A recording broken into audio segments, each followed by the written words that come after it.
Hi everyone.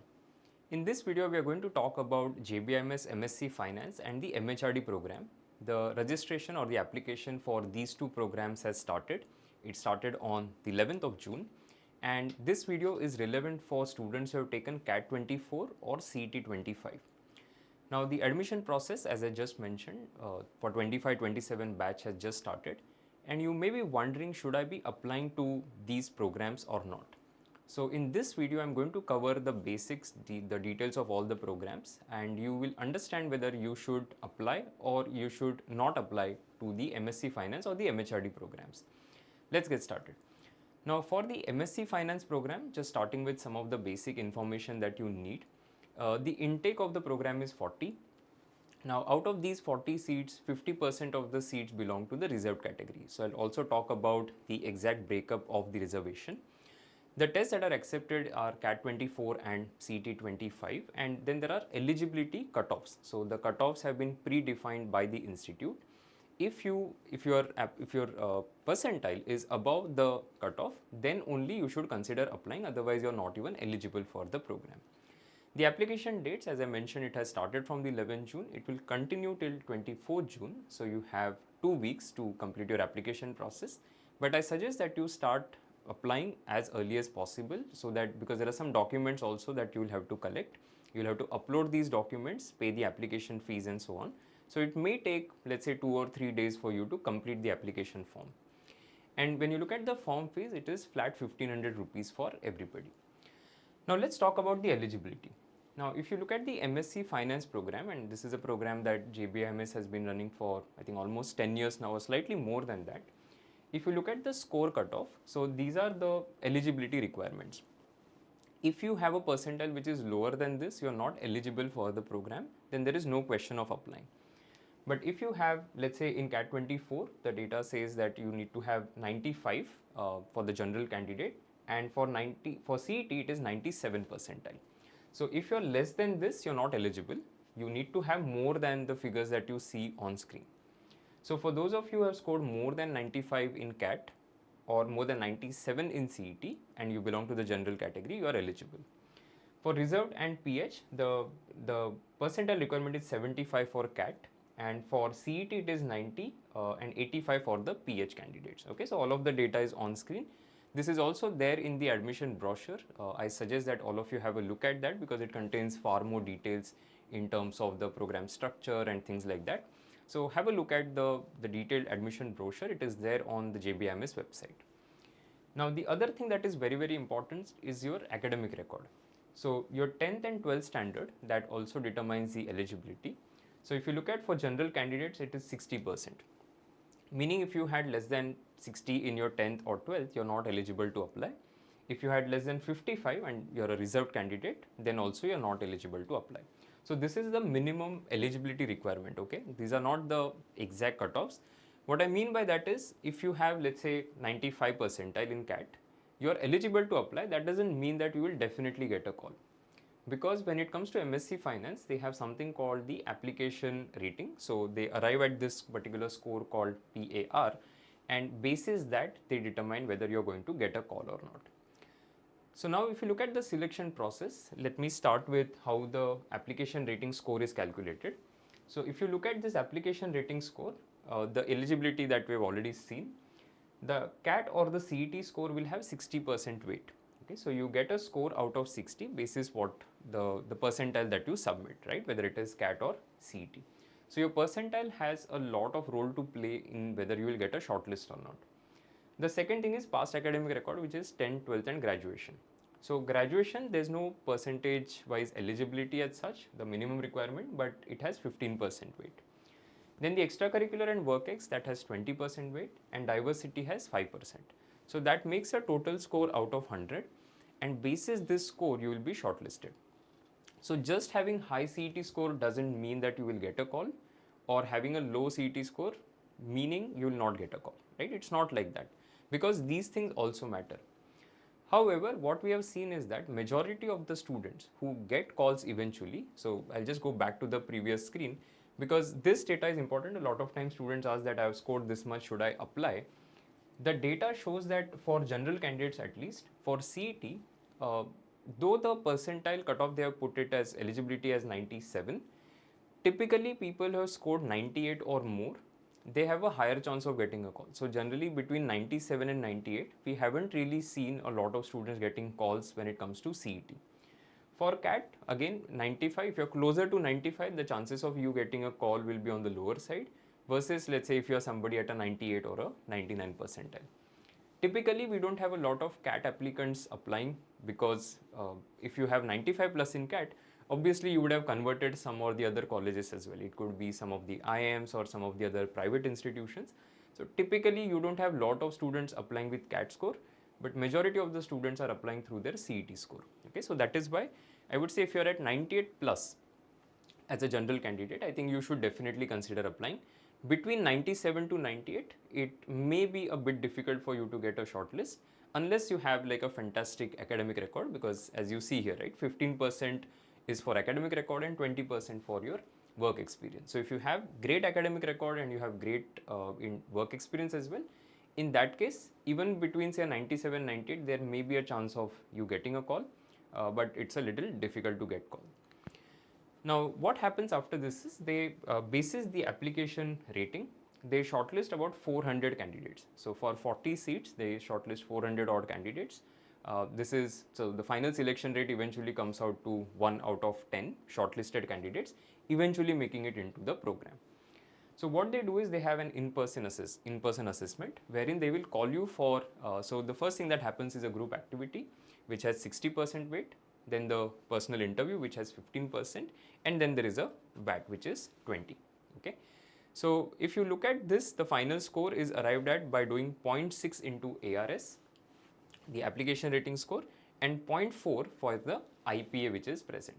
Okay, so they calculate a common final score and basis that you get admitted to the program. Okay, so these are the data points. Of course, all of this is also there in the admission brochure.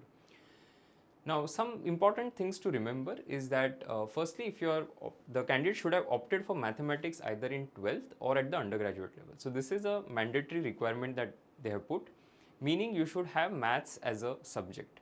So a lot of times students ask whether if I have, let's say, a business mathematics or a statistics course, is that okay?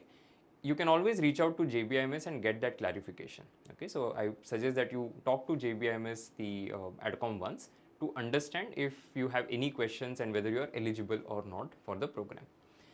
The second thing, again, it's a rare category wherein people will apply, is people who have appeared for the UPSC Civil Services exam in 23 and 24 and reached the interview stage. They do not need to submit CAT CET scores, but I'm guessing that most of you who are watching this will not fall in this particular category.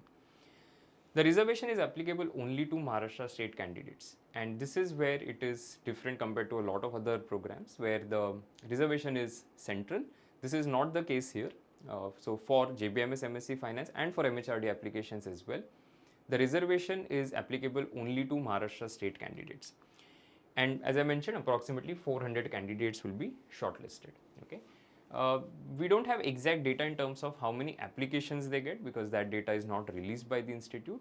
But the estimate is that they get anywhere between 1,500 to 2,500 applications for the MSc Finance program. Now, if you look at the reservation, so general is 50% and the remaining, as you can see here, so SC, ST, VJNT, NT, B, C, D and OBC. Okay. So this is applicable only to Maharashtra state candidates as mentioned. Now let's talk about the next program, okay, which is the MHRD program. Now some of you may be thinking, can I apply to both MSc Finance and MHRD program? The answer is yes, but it shows lack of clarity, right? Because these are specialized programs, I would say. If you're interested in finance, then you apply to JBIMS MSc Finance. If you're interested in HR, then you apply to MHRD. Ideally, you should not be somebody who is applying to both the programs, though you may be eligible and you can always do that. I suggest not to do it because then it's clearly showing that you are not sure as to why or what you want to do. So let's talk about MHRD now. Now MHRD has 30 seats, MSc Finance had 40. The rest of the details are exactly the same. So the form fees is same, the application window is the same, no change there. The major difference that happens, however, is in terms of the eligibility for the program. So if you look at the MHRD program eligibility, For general, CAT 24 is set at 85 as against the 95 for MSc Finance that we saw, and it is 90 for the CET 25 percentile. For reserved candidates, this is 75 and 80 respectively. This also has the minimum eligibility in terms of your academic record. So your 10th, 12th and graduation, so there's a minimum eligibility here which is 60 in 10th, 12th and 50 in graduation, 55 in 10th, 12th for reserved candidates and 45 in graduation for reserved candidates. So if you fit into this description, then you are eligible. If at any of these places you have a score which is lower than the number mentioned, you're not eligible and you should not waste your money, right? Because then there's no point applying. Because here what happens is, even before you fill the application form, you have to make the payment. So if you actually start filling the form, you'll realize that the first thing that they ask for is a screenshot or the proof of the fact that you have made the payment before even you start entering your 10, 12 graduation scores, right? So don't make that mistake. Read the admission brochure very carefully. If you are eligible, then only you make the application. Now, talking about the selection process. So for MHRD, the shortlisting is purely basis on your test score. They don't look at an application rating score the way MSc Finance does. So here they are exclusively looking at your CET or the CAT score that you submit. So the higher you score, obviously better chance you have. So the shortlisting is purely on the basis of score. Now, once you have been shortlisted, they are going to call you for in-person assessment. So this is 40% for the group activity, 50% for interview and 10% for VAT or SOP writing, total making it 100, right? So final score is 0.5 of CAT CET percentile. So even in the final selection, the list that they produce, your CAT CET score will have an implication. The higher you score, the better it is, because it is going to have 50% weight. Your performance on the in-person assessment is going to have 50% weight. Okay, so combined they will arrive at a composite score, and then the final merit list is prepared. Again, the way it was for MSc Finance program, the reservation is applicable to Maharashtra candidates only, so no difference there. And here also the selection rate is generally almost the same, where they shortlist 300 candidates for 30 seats that are there. So again, after you have been shortlisted, the chance of selection is 1 out of every 10 students. Now the reservation percentage is exactly the same as the MSc Finance program, so no change there. You can go through the brochure, there also these details have been mentioned. Now for both of these programs, you may be wondering what kind of documents are required if I am making the application. So they have given a list of it. You will need, and all of these documents, you need to upload these documents, you need to have a scan ready with you. So 10th and 12th standard certificate and mark sheet, these are essential. Then the degree, passing certificate and mark sheet of all the semesters is also required. You will need your birth certificate, so proof of birth. Then domicile certificate in case of students who are applying under reserved category, because as we saw, right, the reservation is applicable only for Maharashtra candidates. So you also need to show a domicile certificate in that case. Caste certificate, so again for Maharashtra state only. Then physically handicapped certificate, score proof, which is the CET or the CAT scorecard that you have, the photo ID, which is Aadhaar, PAN or passport, and work experience proof along with certificate of last salary drawn. So if you have the salary slip, that will be necessary. And finally, certificate of co-curricular and extracurricular activities. This last point was not mentioned in the MSc Finance brochure, but it is mentioned in the MHRD. So depending on whether you are applying for MSc Finance or MHRD, you might not need that last one document. Okay. So now the question that you may be thinking is, should I apply, right?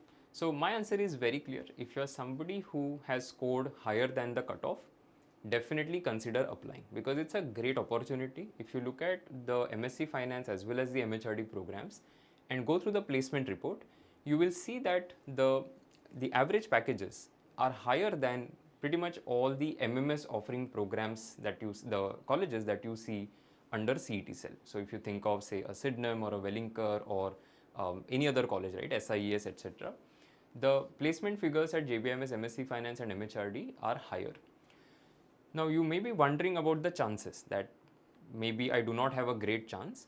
I think you should still apply, because the investment is not that high. It's 1500 for each of the programs.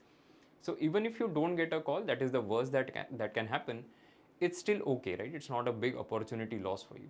But if you end up applying and if you get a short list, it's always an opportunity for you to convert and get a brand on your CV. The other thing is, if you're somebody who's interested in marketing, these programs are not for you. So those of you who are wondering that, okay, should I be doing, let's say, something like a marketing or an operations or IT systems as a specialization, these programs are not for you. So these are dedicated programs for finance enthusiasts and for HR enthusiasts. It does not make sense for anybody else to apply to these programs, especially if you have decided your specialization. If you haven't, you may still want to take a shot at it. Now, some of you may be thinking, what about JBIMS MMS comparison, right, with MSc Finance and MHRD? Obviously, the MMS program stands out. It gives you more opportunity in terms of what specialization you can do.